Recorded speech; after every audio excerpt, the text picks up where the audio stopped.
Welcome to another episode of Zero to Hero, a beginner's guide to Loki. Buckle up and strap in. Today we're going to deploy the Loki Helm on AWS.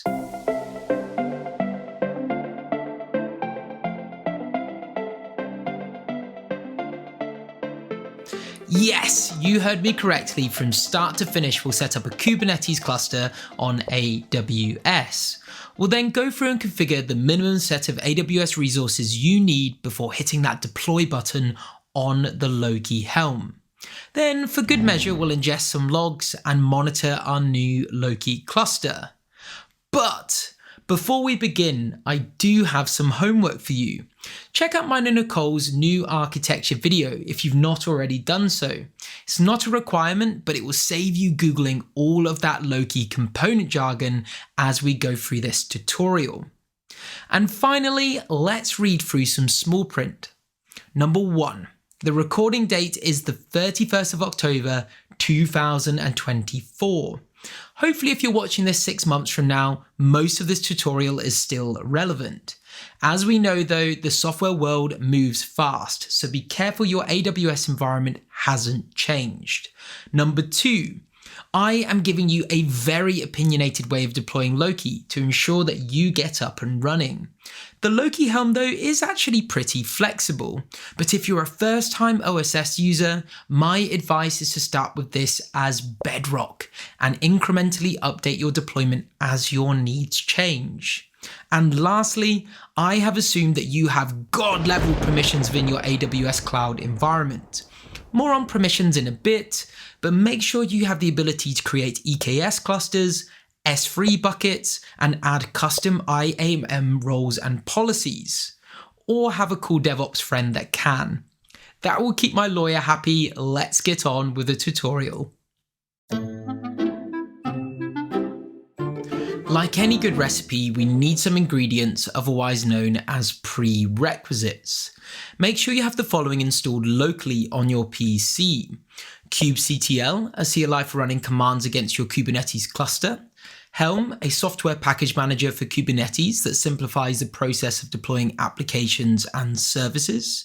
The AWS CLI, a CLI for running commands against your AWS infrastructure. Make sure that you have already authenticated the CLI against your AWS instance, as I will not take you through this.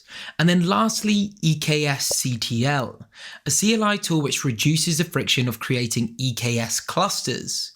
This is a personal preference, but I will be using it to deploy a fully feature-complete EKS cluster. Okay, with that out of the way, let's talk a little bit about what EKS is, how it relates to Kubernetes, and our recommendations on configuration and sizing for Loki. Elastic Kubernetes Service, or EKS for short, allows you to deploy a K8 cluster on AWS while managing most of the complexity for you, such as security, networking, and scaling. One of the key features it provides us is the ability to authenticate directly with other services provided by AWS, such as S3, which happens to be our chosen object storage for Loki in this tutorial. One area we still need to manage ourselves are worker nodes, which can either be EC2 instances or Fargate if you're looking for a more serverless experience. We will be using EC2s. With that in mind, let's talk a little bit about sizing of our worker nodes. I'm going to deploy 3 M7i 2x large nodes. This will create 3 EC2 VMs, each with 8 cores of CPU, 32 gigs of RAM, and up to 10 gigabits per second network bandwidth. This is a great middle of the road starting point for Loki. It gives you room to grow, but does not oversize you from the starting gate. Now, I would be wrong not to tell you that spinning up nodes of this size will cost you money. Loki can run on smaller instances, even those within the free tier. However, the config will need some tweaking, and you have to be mindful of workload sizes. A top tip: in most cases you will see resource consumption coming from querying Loki rather than ingesting. Bubbling back up, there is an extra plugin we're going to need to install within our EKS cluster to get Loki up and running. Amazon EBS CSI driver enables Kubernetes to dynamically provision and manage EBS volumes as persistent storage for applications. We use this to provision the node volumes for Loki. The next two should already be included as a standard, but just in case, we have Core DNS, provides internal DNS services for Kubernetes clusters, ensuring that services and pods can communicate with one another using DNS. And then we also have kubeproxy. This maintains network rules on nodes, enabling communication between pods and services within the cluster. I would keep these on the most up-to-date version AWS has. Talking of versions, we recommend deploying Loki on Kubernetes cluster version 1.30 or higher. Let's spin one up together. To spin up my cluster, I will be using EKSCTL and a cluster config. In this config file, you can see we're deploying a cluster called Loki, K8's version 1.31. We're enabling OIDC, more on this in a moment, adding the plugin which is not installed by default, and we're provisioning our worker nodes. Now we can simply run the command to spin up our cluster and wait. While that's installing, we still have a little bit of time to talk about OIDC. OpenID Connect is an identity layer built on top of OAuth 2.0. We don't need to dive into the mechanics here, but we will use OIDC to allow Loki pods within our cluster to authenticate and operate against AWS services, primarily S3. If you're using EKSCTL and the config I provided, it should install OIDC automatically. To make sure, you can always run the following command to install one. Before deploying Loki, we need to create two S3 buckets, one for storing chunks and the other for storing rules. If you're an enterprise user, you will be creating 3 buckets, one for administration, but I will save that for another video. I'm going to create both buckets using the AWS CLI. Now, important, S3 buckets need to have globally unique names, which means unique for all Amazon customers. So, don't copy me, be creative, make your own bucket names. Once we have our buckets, it's time to make some IAM policies. Let's start with the S3 access policy. Number 1, make a file and call it Loki S3 policy.json. Number 2, copy this template into the file. Number 3, update the resource section with the 2 buckets you just created. Number 4, save the file. Number 5, use the AWS CLI to create the policy. That's one out of the way, onto the trust policy and role creation. Number 1, make a file and call it trustpolicy.json. Number 2, copy this template into the file like before. Now, this is where it can get a little bit more complex. 3, fill out the placeholders for account ID and region for where you installed your EKS cluster. Next, we'll need to source our OIDC server ID. The easiest place to find this is via the EKS cluster page. Copy this and fill out the rest of the gaps. Save the file, and then use the AWS CLI to create the role. Next, we'll attach our S3 policy to the role. Simply run this command, making sure to replace your account ID. With authentication out of the way, it's on to the fun stuff, deploying the Loki Helm. One more thing to cover before we get to the Helm. Loki out of the box does not apply any authentication. Fine when you're running locally, but we are deploying on AWS and exposing ourselves to millions of internet users. So huge disclaimer, this tutorial will expose your Loki gateway to the internet. So check with your network and security team before continuing. To safeguard against unwanted access in this tutorial, we'll provide Loki with a username and password. We will do this using a kube secret and a username and password generated using HTPassword. To do this, let's start by creating a namespace called Loki using the following command. Then we will generate our username and password file using the following HTPassword command. before finally loading this file as a secret. Loki can now use this secret to create its authentication layer. We will also create another kube secret with our username and password for Loki Canary. This will allow Canary to validate against the Loki gateway while it conducts its test cycles. You will also be happy to hear that you can unexpose your Loki gateway by removing the load balancer in our configuration. I will leave you to decide how you want to route your logs to Loki in that case. The first thing we're going to do is add our Grafana repo. This contains all of the helms for each of our storage engines and Grafana. Now, to be clear, there are a lot of Loki helms out there. Some are deprecated and some are community run. The official helm worked on by the in-house Loki engineers is called Loki, and that is the helm we strongly recommend that you use. So, Helm will do most of the heavy lifting here, but there are some parts of Loki we must configure ourselves. We will do this via a values file. This allows us to control certain parameters of the Loki deployment.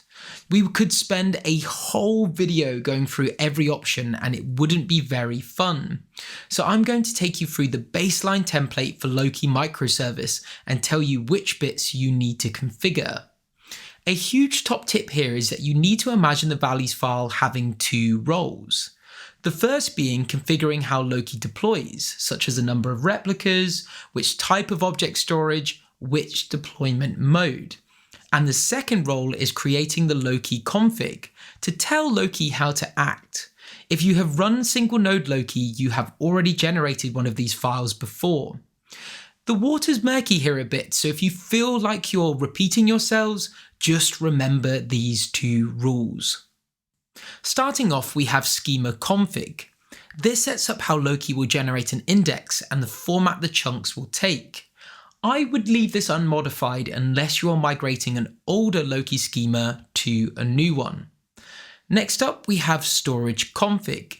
In this section, we are telling Loki that the object storage is AWS, otherwise known as S3. Notice we need to supply a region and bucket name. We do not need to supply any endpoints or authentication, as this is being handled by the role that we created earlier.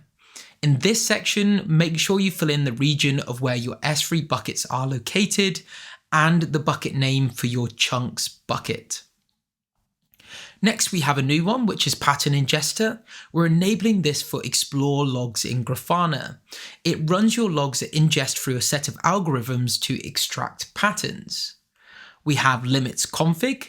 Think of these as your global limits for all tenants. You can provision on a per tenant basis, but for the purpose of simplicity, we're going to go global. We have enabled some of the usual here, so structured metadata for OTel. Volume is another feature for explore logs that enables a metrics endpoint, and then retention, which we've set to 28 days. Talking of retention, we have compactor. This further configures our retention. Retention is optional, so feel free to remove these options if you wish to keep your logs indefinitely. Next, we have ruler. This sets up the ruler component for alerting and recording rules. If you're new to Loki, this is quite an advanced function, but it is worth setting up right. We will keep our rules in files stored within S3, so we define our storage type and make sure you fill out the bucket names with your ruler bucket. Lastly, you'll want an endpoint for your alert rules to go to. Usually this is Prometheus or Mimir, which can either be deployed within the same cluster or a remote alert manager. Moving away from Loki config specific parameters, we have max concurrent, tells each querier how many queries they can process concurrently at one time. This is based on each node CPU, so if you see your query is ooming, you can decrease this number. Next, we have storage. This section does feel like a duplication of storage_config, but it is important. This tells our Helm deployment about our object storage type. In this section, we need to specify the type, bucket names, and the region. Make sure to fill in the gaps with your own bucket and region.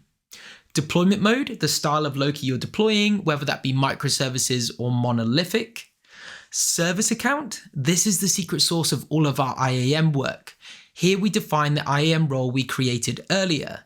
This will allow Loki pods to talk and interact with S3 buckets. Then we have distributors, ingesters, queryers, compactors to tell the Helm how many replicas of each component to run. Increase these as you need, but this is a good place to begin with a medium workload. Note that we allocate persistence for each of these components, so increasing the number of replicas directly increases the amount of storage required on each of your nodes. And last but not least, we have Gateway. This tells the Helm to expose the Nginx gateway directly to the internet using the load balancer, so we can write and read logs. Make sure to consider securing this endpoint. More on authentication can be found within our docs. Okay, with all the placeholders filled and the values file saved, we are ready to deploy. Helm install should do the trick.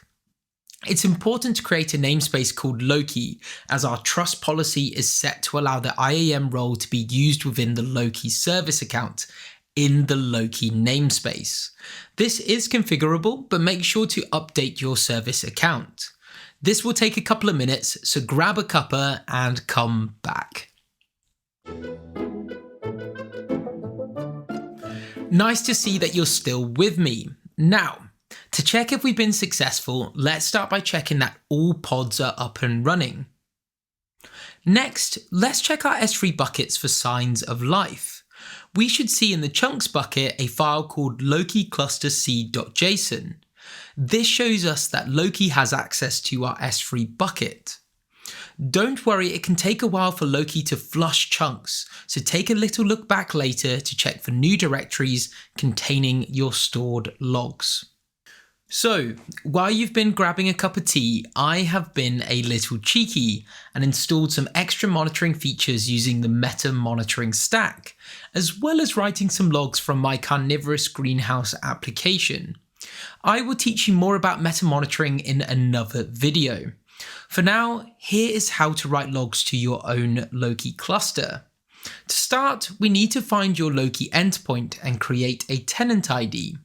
To get your Loki endpoint, we can run kubectl getcvc-n Loki. You're looking for the external IP attached to your load balancer. The tenant ID can be anything that you like, but remember when connecting Grafana to Loki to use the same tenant ID. Otherwise, you will not be able to query those logs. And with that, I think we are done. Congratulations, your Loki deployment is alive! Now there are a ton of post-installation steps to consider, such as authentication, IAM role refinement, config changes, etc, etc, etc. But if you ask me, enjoy the little things, your Loki cluster is up and running. Make sure to check out our docs page, however, to learn more about all these considerations. Now, Azure and GCP users, if you're feeling a little left out, don't worry. We are working on these guides as well. It's currently a race to see if me or Nicole can get there first. Until next time, make sure to join our Loki community and also let us know what you think in the comments below. My name is Jay Clifford. Stay curious.